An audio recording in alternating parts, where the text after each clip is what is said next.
На Абаза ТВ время новостей, в студии Рустам Зантария. Здравствуйте. Сегодня в выпуске. В Сухуме прошло 20-е заседание Межправительственной комиссии по социально-экономическому сотрудничеству между Российской Федерацией и Республикой Абхазия.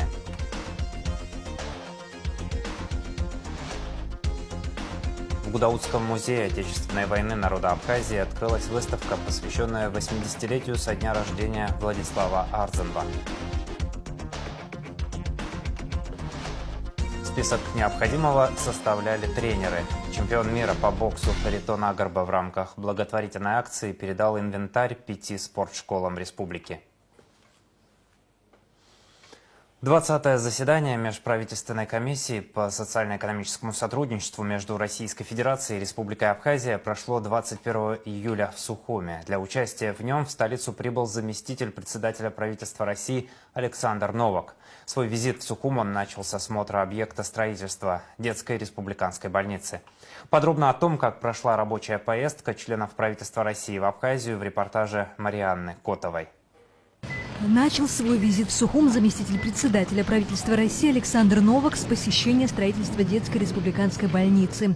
Ему доложили о том, что объект будет сдан в 2026 году, а текущая его стоимость более 700 миллионов рублей. Каркас собран полностью. Значит, остался один этаж и чердачное помещение. В принципе, работы ведутся в соответствии с графиком. По схеме, значит, у нас помимо основного здания здесь находятся еще 2 парковочные зоны, которые также уже устроены, основная часть проведена. Общая сметная стоимость 727 миллионов, но с учетом того, что объект у нас находится на корректировке в постоянном движении, эта сумма может корректироваться. По словам министра здравоохранения Эдуарда Будба, в новой детской больнице будет доступно лечение, чтобы получить которое ранее детей приходилось вывозить за пределы республики. Все будет находиться в одном месте, это такой будет большой медицинский кластер, и это будет очень удобно для наших граждан и для отдыхающих. Стоматологию планируем, если честно, потому что у нас сегодня в республике есть вещи, которые мы здесь делаем, есть вещи, которые мы отправляем в Российскую Федерацию. Допустим, под наркозом стоматологию детям мы здесь не делаем. Вот у нас в планах по севорановым наркозам также делать и на территории Республики Абхазия и многое другое. Будем идти в ногу со временем, потому что у нас у всех российское медицинское образование, и все, что мы знаем, все знания получены на территории Российской Федерации. И здесь мы их уже воплощаем, помогаем нашим гражданам и гостям нашим, которые приезжают сюда. Завершается и строительство здания для ангиографа. По словам медиков, этот аппарат сможет сохранить жизни множеству людей, так как позволит проводить исследования и процедуры, которые необходимы пациентам в первые часы проявления опасных симптомов. В начале сентября, что мы сумеем запустить республиканский сосудистый центр. Да, до 750 пациентов в год по нашим подсчетам выезжают за пределы республики, то есть это довольно большое количество. На территории Республики Абхазия такого оборудования не было, это впервые за 30 лет. Мы отправляем в Сочи, в Краснодар, в Очаповского, в Первую краевую, но это золотой час, он не всегда выдерживается, поэтому мы вот благодаря помощи Российской Федерации и вот сейчас уже достраивается эндоваскулярная операционная, большой блок самой операционной. Сегодня вот пришли дополнительно еще и вентиляция, и все необходимое оборудование. И специалисты есть, и Российская Федерация присылает сюда главного внештатного специалиста, бойцов был академик, и специалисты приедут на первом этапе, нам помогают, будут помогать и хирурги, и реаниматологи. Мы попросим на первые несколько месяцев, вот, чтобы мы закрыли свои сложности. Но у нас есть местные специалисты, которые прошли обучение и работали. Затем российская делегация отправилась на встречу с президентом Бадрой Гунба. Узким составом они обсудили итоги программы социально-экономического развития Абхазии на 2022-2025 годы. ВВП растет очень динамично и достиг более 90 миллиардов рублей. Если сравнивать опять-таки с 2020 годом, это плюс 187%. Это довольно-таки серьезные показатели, которые показывают и отражают реализацию тех программ, которые мы совместно реализовываем. Александр Новак, в свою очередь, отметил увеличение товарооборота между странами, причем то, что экспорт продукции из Абхазии также показывает рост. За последние 4 года успешно реализовывалась социально-экономическая программа по развитию Республики Абхазии. Действительно, на 60% вырос объем торговли между нашими странами. И даже мы наблюдаем в 2025 году уже по результатам нескольких месяцев этого года прирост торгового оборота составил более 30%. И что важно, это не только экспорт из России, а значительно увеличился экспорт из Абхазии в Россию продукции. И это говорит о том, что экономика развивается, и Россия оказывает поддержку социально-экономическому развитию Республики Абхазия, потому что Республика Абхазия для нас надежный и дружественный партнер. Новак подчеркнул как немаловажный факт поддержку специальной военной операции Абхазии, а также большую роль республики в оказании гуманитарной помощи пострадавшим в результате боевых действий. У нас общие идеи, общие инициативы, одинаковый взгляд сегодня на ситуацию в мире, на то, что мир должен быть многополярным. Мы благодарим отдельно Республику Абхазия за поддержку России в рамках специальной военной операции и ценим участие абхазцев в этой операции.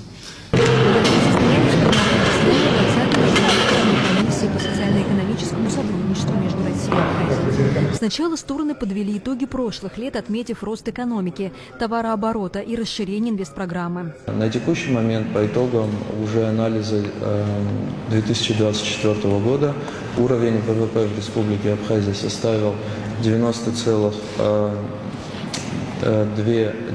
миллиарда рублей, что почти в 2 раза превышает запланированный государственной программой показатель и в 2,9 раза превышает аналогичный показатель по итогам 2020 года, что также говорит об эффективности реализации программных мероприятий. Увеличен объем собственных доходов государственного бюджета. Согласно итогам 2024 года объем собственных доходов бюджета Республики Абхазия составил 12 миллиардов рублей. Аналогичный показатель запланированной государственной программы составлял 7,37 миллиардов рублей.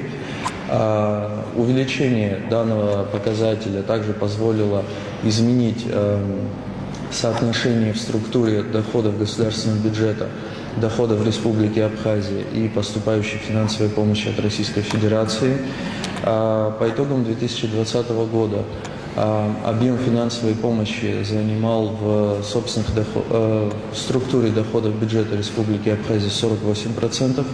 По итогам 2024 года данная доля сократилась до 32%.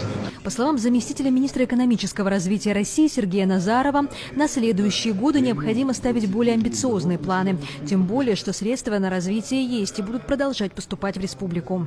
По решению президента Российской Федерации на основании обращения Бадра Зурабовича в этом году республике выделена дополнительная помощь в общем объеме 3 миллиарда рублей. За счет этих средств планируется профинансировать. Это ремонт 22 дорог в населенных пунктах республики в размере 1 миллиарда. И на сегодняшний день, собственно, ведется работа, наверное, в окончательной стадии по утверждению смет. И я надеюсь, что в ближайшее время нам удастся вместе с коллегами освоить эти средства, потому что важное социальное направление – ремонт дорог. Значит, 1,6 миллиарда в этом году, 1,76 миллиарда будут профинансированы обязательства, в том числе переходящие с прошлого года. Из них 975 миллионов рублей на цели социально-экономического развития. Значит, и 789 рублей на реализацию инвестпрограммы. 200 миллионов на повышение, точнее, на проведение ремонтно-восстановительных работ в зданиях Национальной картинной галереи. 53 миллиона рублей – это финансирование расходов, связанных с осуществлением ежемесячной выплаты по 5000 рублей к учителям русского языка и литературы образовательных учреждений общего образования Республики Абхазия, начиная с 1 января текущего года. А министр экономики Теймураз Микваби рассказал, какие экономические показатели намерены получить в правительстве Абхазии к 2030 году. Объем валового внутреннего продукта к 2030 году не менее 133 миллиардов рублей. Увеличение среднемесячной номинальной заработной платы не менее чем до 45 тысяч рублей в целом по экономике. Увеличение количества туристов в Республике Абхазия не менее чем до показателя 5 миллионов человек в год. По итогам работы комиссии премьер-министр Абхазии Владимир Делба и заместитель председателя правительства России Александр Новак подписали протокол 20-го заседания межправительственной комиссии.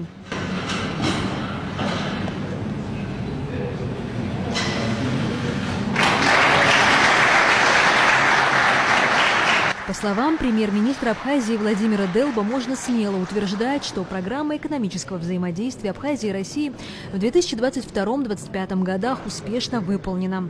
Хотя еще до конца текущего года у нас полгода, есть 6 месяцев, но уже сегодня с удовлетворением можно отметить, что заданные целевые показатели по реализации программы 2022-2025 в основном достигнуты. Особо было на заседании отмечено была отмечена и результаты инвестиционных проектов, которые реализуются на территории Республики Абхазия, среди которых самый важный инфраструктурный проект – это восстановление авиасообщения, реконструкция аэропорта и восстановление авиасообщения между Российской Федерацией и Республикой Абхазия. Программы поддержки малого и среднего предпринимательства, социальная поддержка и другие меры оказания помощи республике со стороны России будут продолжаться. К 1 октября стороны намерены разработать такую программу, а в ноябре подписать по ней соглашение. Будут также оказываться меры поддержки по развитию малого и среднего бизнеса со стороны Российской Федерации по предоставлению льготного кредитования, по обеспечению социальных выплат. И мы сегодня подробно обсудили в том числе и эти вопросы. Договорились, что такая программа будет разработана к 1 октября, а к 1 ноября она будет утверждена. Ну и, конечно, мы затронули ряд других направлений, очень важных для Республики Абхазия. Это совершенствование деятельности в электроэнергетической сфере. В том числе мы договорились о том, что в ближайшие 1,5-2 года будут реализована масштабная программа по установке приборов учета, по повышению качества предоставления услуг в электроэнергетике как населению, так и потребителям промышленного сектора. Мы обсуждали вопросы реализации инвестиционных проектов, о которых только что председатель правительства сказал, это касается различных сфер деятельности. И здесь ключевым является это развитие туризма, развитие сельского хозяйства, развитие транспортного сообщения между нашими странами. И эта работа будет продолжена. Далее российская делегация отправилась на осмотр объектов инвестирования в Сухумский аэропорт и винный завод в Очимчирском районе. Марьяна Котова, Сысрык Вагухава, Абаза ТВ. Президент Бадра Гунба и заместитель председателя правительства России Александр Новак в селе Лабра посетили завод по производству тихих вин, который построен при поддержке Российской Федерации в рамках программы льготного кредитования банка ВТБ. Николай Ачба провел экскурсию для гостей, показал также музей истории абхазского виноделия при заводе по производству тихих вин. В поездке главу государства Бадру Гунба и Александра Новака сопровождали вице-президент Беслан Бигвава, премьер-министр Владимир Делба и другие официальные лица. Кроме того, президент Абхазии Бадра Гунба, вице-президент Беслан Бигвава, премьер-министр Владимир Делба и зампредседателя правительства России Александр Новак прогулялись по набережной Сухума и посетили Брехаловку. В минувшую субботу президент Абхазии Бадра Гунба провел встречу с руководством Международной Черкесской ассоциации, прибывшими для участия в заседании исполнительного комитета Международной Черкесской ассоциации, которая пройдет в Сухуме. Президент Бадра Гунба отметил, что Международная Черкесская ассоциация на протяжении многих лет играет ключевую роль в укреплении единства и взаимодействия внутри большой кавказской семьи. В непростые времена, когда Абхазия особенно нуждалась в поддержке, ассоциация заняла четкую позицию в защиту братской Абхазии. Хочу еще раз искренне поблагодарить вас за эту работу. Уверен, что ваша деятельность объединяет наш общий дом, семью народов Кавказа. В этом смысле мы рады, что сегодня у нас есть возможность принимать в Абхазии наших братьев, представителей Международной Черкесской ассоциации. Надеюсь, что наше сотрудничество будет развиваться и впредь на благо народов Кавказа для сохранения мира, стабильности и взаимопонимания между нашими народами. Россия, где живут наши братские народы, является нашим главным стратегическим партнером и большим другом, сказал в частности Бадра Гунба. Президент Международной Черкесской ассоциации Хаутис Ахроков выразил глубокую признательность за организацию встречи и отметил особую роль Абхазии для всех народов Кавказа. Братская Абхазия занимает особое место в наших сердцах. Международная Черкесская ассоциация уже 33 года объединяет наши народы и с самого начала протянула руку поддержки Абхазии. Мы первыми приняли важное решение, потому что защищали не только братскую Абхазию, но и себя, наши общие корни, историю и братские отношения, отметил он. Заседание российско-абхазской рабочей группы по правоохранительному сотрудничеству между Федеральной таможенной службой Российской Федерации и Государственным таможенным комитетом Республики Абхазия состоялось в Москве 18 июля, сообщает пресс-служба ГТК.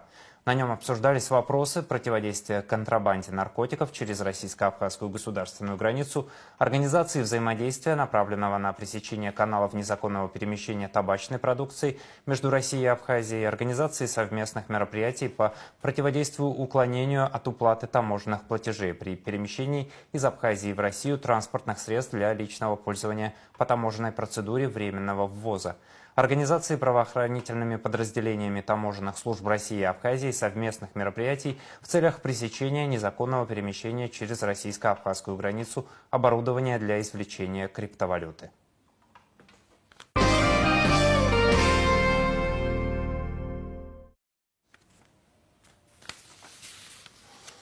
Внешняя политика. Делегация Республики Абхазия, возглавляемая министром иностранных дел Олегом Барциц, прибывшая с официальным визитом в Республику Никарагуа по приглашению президента Даниэля Ортеги, приняла участие в торжественных мероприятиях, посвященных празднованию 46-й годовщины победы Сандинистской революции. На полях официальных мероприятий глава МИД Абхазии Олег Барциц передал президенту Республики Никарагуа Даниэлю Ортеге приветственное послание от президента Республики Абхазия Бадры Гунба. Кроме того, состоялась дружеская беседа министра иностранных дел Республики Абхазия с министром иностранных дел Боливарианской Республики Венесуэла Иваном Хилем Пинто. Министры выразили обоюдную заинтересованность в интенсификации двустороннего межгосударственного взаимодействия и обменялись мнениями о дальнейших практических шагах по широкому кругу вопросов, представляющих взаимный интерес. В ходе встречи Олег Барциц пригласил своего венесуэльского коллегу Ивана Хиля Пинто посетить Республику Абхазия с визитом в любое удобное время. Информация спасателей. 8 человек эвакуировали из каньона реки Хашупсе в Гагарском районе. Накануне 20 июля группа из 6 россиян и 2 местных граждан проходила по туристическому маршруту в каньоне Хашупсе. Во время прогулки из-за сильного ливня резко поднялся уровень воды в реке, сообщили в МЧС. Люди не смогли самостоятельно выбраться из водной ловушки и позвонили спасателям. Сотрудники ПСО по охране Гагарского района выехали на место происшествия в 15:20, обойдя каньон по хребту. Спасатели спустили веревки со склона горы и подняли людей наверх, уточнили в ведомстве. В МЧС отметили, что пострадавших нет.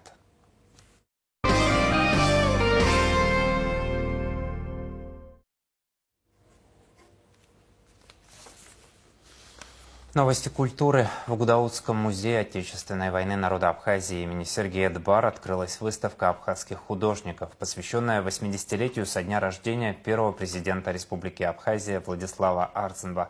Экспозиция включает живопись, графику и скульптуру. Свои работы представили как признанные мастера, так и молодые авторы. Выставка организована при содействии Союза художников Абхазии и будет открыта до конца лета. Подробности у Заура Кварчи. Свет, застывший в мозге, и тишина, говорящая линией. В Гудаутском музее Отечественной войны народа Абхазии открылась выставка, посвященная 80-летию со дня рождения Владислава Ардзинба, первого президента, ученого, человека, изменившего судьбу страны. В экспозиции более 40 работ – живопись, графика, скульптура. Их авторы – абхазские художники разных поколений, от признанных мастеров до тех, кто делает первые шаги в профессии. Это очень интересное и важное событие. Это такая вот, наверное, децентрализация художественной жизни, потому что мы привыкли, что выставки абхазских художников, они в основном проходят в Сухуме, проходят и в выставочном зале, и на других площадках. А такая вот инициатива, которая поступила от музея, который Союз художников поддержал, на мой взгляд, она закладывает такую вот хорошую традицию, когда эти выставки можно посмотреть по всей Абхазии. И экспозиция здесь будет до конца лета. И я думаю, что не только жители Гудауты, но и гости, туристы, все, кто сюда придут, они смогут посетить и увидеть такое вот очень разноплановое, очень разнообразное творчество абхазских современных художников. Символично, что выставка проходит именно здесь, в музее, история которого неотделима от имени Владислава Ардзинба. Он был инициатором создания этих залов и всегда поддерживал искусство как часть национальной идентичности. Сегодня здесь современное искусство Абхазии, многоголосое, искреннее и живое. Владислав Григорьевич Ардзинба, Ихидза Амырдзраза, Адунея Занижит, Зигриха, Ярайчунт Ажлари Рыдыргоз Ипсадгилы Курхари, Ипсепш Бзиибоз Ипсадгилы. Абри музей Казадзомас Владислав Григорьевич Падахмыц Храстке, Ай Башранел Гашксыгдим Дзацаз, Абри Дахадзгилы. Баша уик дайз шашартны дайналан хаштазара Руслан Пандари дық образыг иқахтызу ахширейтун тхацхраун и хамта курачадзына бра айоп. Он расспрашивал меня, как творчески работаете или как. Ну, я говорю, когда война идет не до творчества, конечно. Вот. А потом он начал меня спрашивать о людях, которые еще занимаются творчеством, которые он же не всех знал. И он мне говорит, я издал приказ, чтобы отозвать с фронта людей, которые занимаются искусством и творчеством, понимаете? Чтобы сохранить вот этот. Уже тогда он думал о мирном времени. Идея выставки в Гудауте давно жила в Союзе художников. Реализовать ее удалось именно в юбилейный год Владислава Ардзинба. По словам председателя Союза Виталия Джения, это придало событию особый смысл.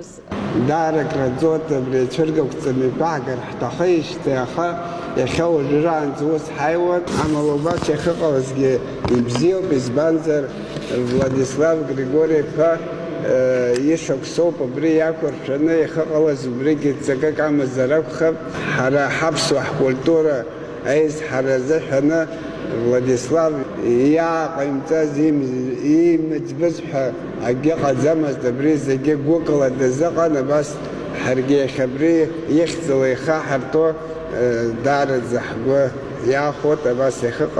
Открытие выставки стало значимым культурным событием для всего района. Глава администрации Гудауты Валерий Авицба поблагодарил организаторов и гостей.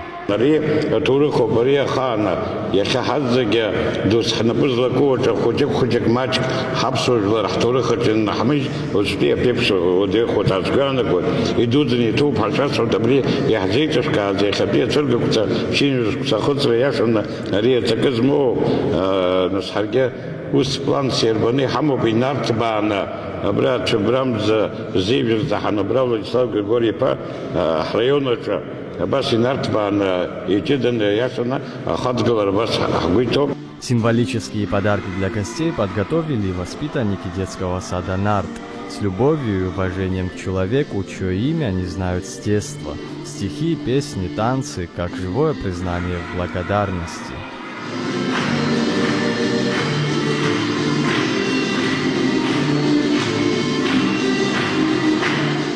Выставка в Гудауте, посвященная 80-летию со дня рождения Владислава Ардзинба, будет работать до конца лета. Это возможность почувствовать, как мыслит современное абхазское искусство в диалоге с прошлым и настоящим. Заур Кварджа, Абазатову. В Пицунде проходит торжественное закрытие фестиваля Гранд Опера Гала-7. Организаторы приглашают зрителя вновь окунуться в незабываемую атмосферу концертного зала в Пицунском храме. Для вас прозвучат нежный и изумительно голос Зарины Абаевой, бархатный баритон Саида Габечия под аккомпанемент величественного органа под руководством Луки Гадели. Третий Пицунский фестиваль пройдет с 28 июля по 1 августа в Государственном концертном зале Пицунского храма. В рамках фестиваля запланирована насыщенная музыкальная программа с участием артистов из разных стран, включая Абхазию, Азербайджан, Армению, Беларусь, Китай, Россию, США и Турцию. Также в фестивале примет участие Государственная хоровая капелла Абхазии. Художественный руководитель и генеральный директор фестиваля Барас Куджба. Ну что ж, дорогие друзья, рад вас пригласить на третий Пицунский фестиваль, который пройдет с 28 июля по 1 августа в Государственном концертном зале Пицунского храма. Будет насыщенная программа, я уверен, что вы получите большое удовольствие. Билеты можно приобрести на сайте Ticket.me и также в кассах концертного зала. В этом году все вырученные средства пойдут на восстановление объекта историко-культурного наследия в городе Пицунда, с чем мы вас можем более подробно ознакомить в социальных сетях нашего фестиваля. До встречи в Пицунде.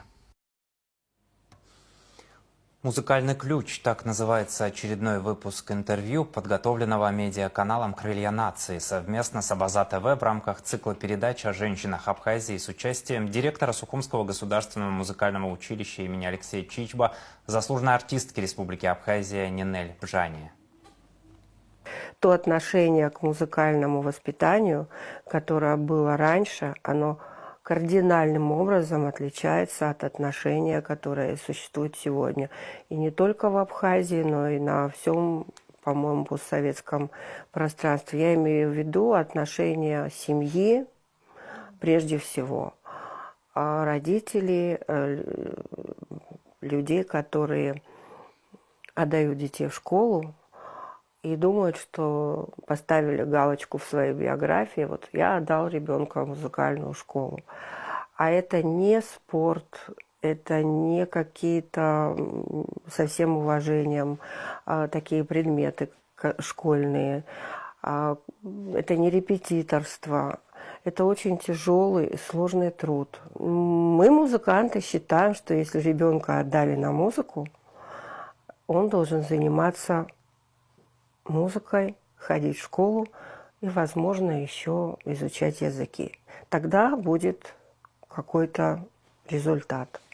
Потому что занятия музыкой – это в старших классах не менее 4-5 часов, в училище до 6-7 часов. А наши дети, которые поступают в консерваторию, а поступают они в очень престижные консерватории, занимаются целый день. Интервью Нинель Бжани вы сможете посмотреть в нашем эфире в субботу, 26 июля в 19:30.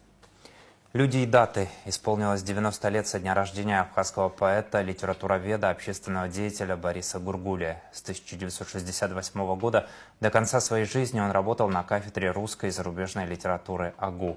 Гургулия – автор множества литературоведческих работ, переводчик, собиратель фольклора.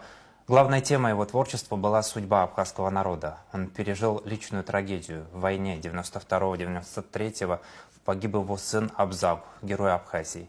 После гибели сына он не опустил руки, встал рядом с воюющими. Какие только села он не посещал. Бывал на всех похоронах, где прощались с теми, кто погиб на фронте. Произносил самые задушевные речи, утешал людей ему подобных, которые теряли своих сыновей, детей. Писал о нем поэт Мушни Ласурия. Борис Гургулия трагически погиб в 2012 году. Он похоронен в родном селе Кутол.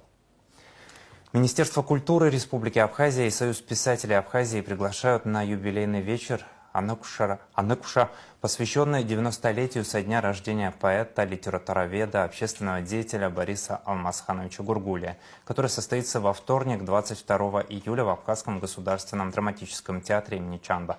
Начало в 18:00. 21 июля свой юбилей отмечает государственный и общественный деятель, кандидат социологических наук, академик Российской муниципальной академии Беслан Валерьянович Кубахи. В период Отечественной войны народа Абхазии являлся председателем правительственной комиссии по делам военнопленных и защите прав гражданского населения. В послевоенное время в разные годы работал президентом акционерного коммерческого банка «Апробанк», в Министерстве по делам Федерации, национальности и миграционной политики России, в Всероссийской государственной налоговой академии, в Российском государственном торгово-экономическом университете. С 2009 года является директором научно-образовательного центра «Наноорганика» Российского государственного университета технологий и управления в Москве. Кубахи – вице-президент Российской ассоциации биологической, продовольственной и экологической безопасности, является координатором международного движения по защите прав народов и действительным членом Московского евразийского клуба, автор многочисленных статей и публикаций. Образование и сотрудничество. Школьники из Абхазии приняли участие в фестивале науки во Всероссийском детском центре «Смена». На территории «Смены» организовали 30 интерактивных площадок. Дети разгадывали головоломки, проводили опыты, ставили эксперименты, участвовали в интеллектуальных соревнованиях. Кроме того, они смогли обсудить интересующие вопросы с директором астрономической обсерватории Иркутского госуниверситета, доктором физико-математических наук Сергеем Язевым. Фестиваль организовал Адыгейский госуниверситет в рамках проекта «Наука вокруг». Открытия продолжаются при поддержке Минобрнауки России. В мероприятии участвовали более 1000 школьников из России и Абхазии. Цель проекта – продвижение достижений российских ученых, формирование научной картины мира у школьников. Центр идейно-нравственного воспитания появится в Абхазии. Он будет готовить педагогов-наставников для абхазских школ, рассказала в интервью «Спутник» министр просвещения Хана Гунба. Заявки принимаются с сегодняшнего дня. Необходимо заполнить анкету на сайте министерства и пройти собеседование. Гунба уточнила, что программу не введут к 1 сентября. Сначала наставников нужно обучить. Они пройдут курсы здесь с нашими учителями, профессорами, с работниками педагогики Академии наук, после чего пройдут подготовку в Центре образования «Артек», добавила она.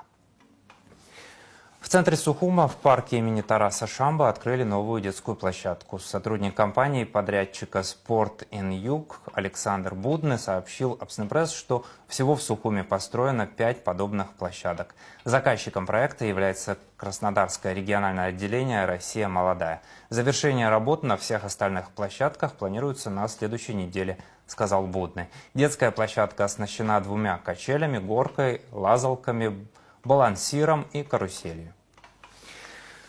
О спорте. Чемпион мира по боксу Харитон Агрба в рамках благотворительной акции передал инвентарь спортшколам в Гагре, Гудауте, Новом Афоне, Сухуме и в Гурыбском районе. Среди подарков боксерские груши, набивные мячи, гантели, гири, перчатки. Подробнее в репортаже Алисы Адлейба.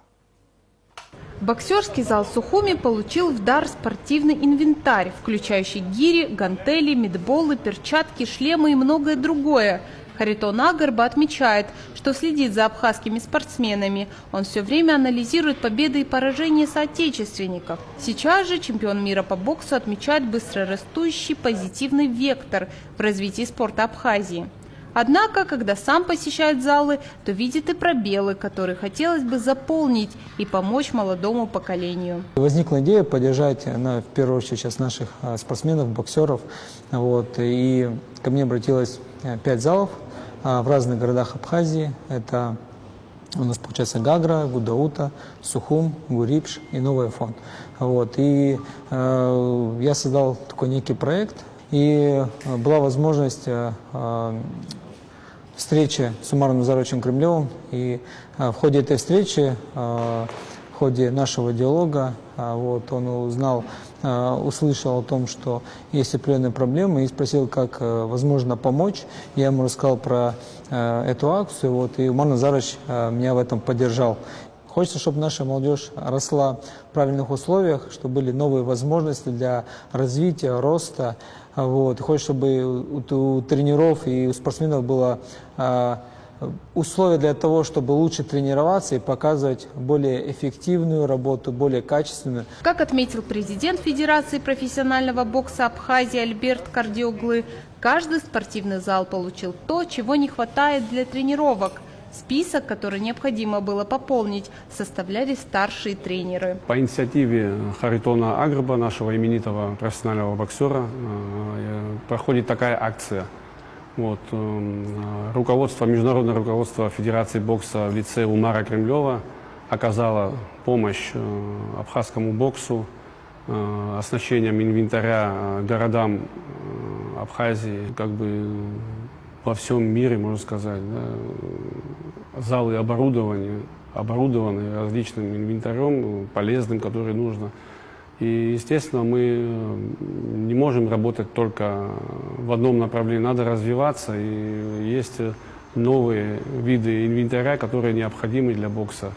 Как говорят боксеры, бокс объединяет. Эта цитата сопутствует всей акции Харитона Агрба. Боксерский зал в Сухуме получил 6 мидболов, магнитную лестницу, боксерский мешок и многое другое. Важность всего этого, конечно, оно безгранична, так как сегодня 5 залов в различных городах получат инвентарь, который необходим сегодня нашим детишкам, благодаря которым мы будем тренировать их, и наши тренировки станут намного качественнее. И я думаю, что это шаг к тому, что мы будем идти выше и к высоким нашим достижениям в спорте. Харитон Агарба пожелал нашим спортсменам развития и карьерного роста. Он надеется, что полученный инвентарь поможет молодым ребятам выходить на международный уровень. Алиса Адлиба, Торни Камичба, Абаза ТВ. Абхазская теннисистка София Тарба одержала победу в рамках российского теннисного тура в городе Горячий Ключ. Участники турнира, спортсмены из разных городов России. На турнире было 8 сеянных игроков. София провела 5 победных встреч и в финале встретилась со спортсменкой из города Брянск Викторией Крыкиной, где одержала уверенную победу в 2 сетах со счетом 6-1, 6-2. Тренирует Софию заслуженный тренер России Татьяна Зинина. Внимание, воды не будет. Столичный водоканал сообщает, что в связи с ремонтом водовода во вторник, 22 июля, с 0 до 15:00 будет прекращена подача воды в районах города Сухум. Село Дзыгута, Кадорское шоссе, Турбаза, улица Апсильская, улица Братьев Зонтария. Сейчас о погоде.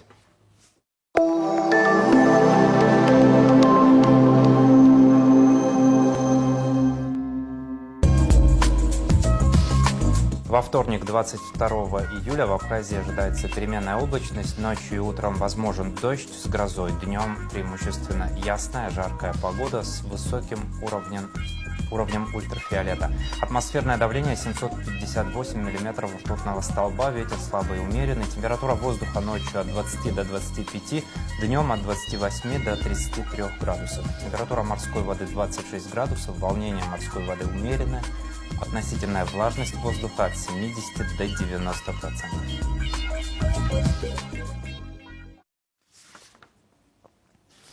И на этом пока все. За развитием событий следите вместе с нами. До новых встреч на Абаза ТВ.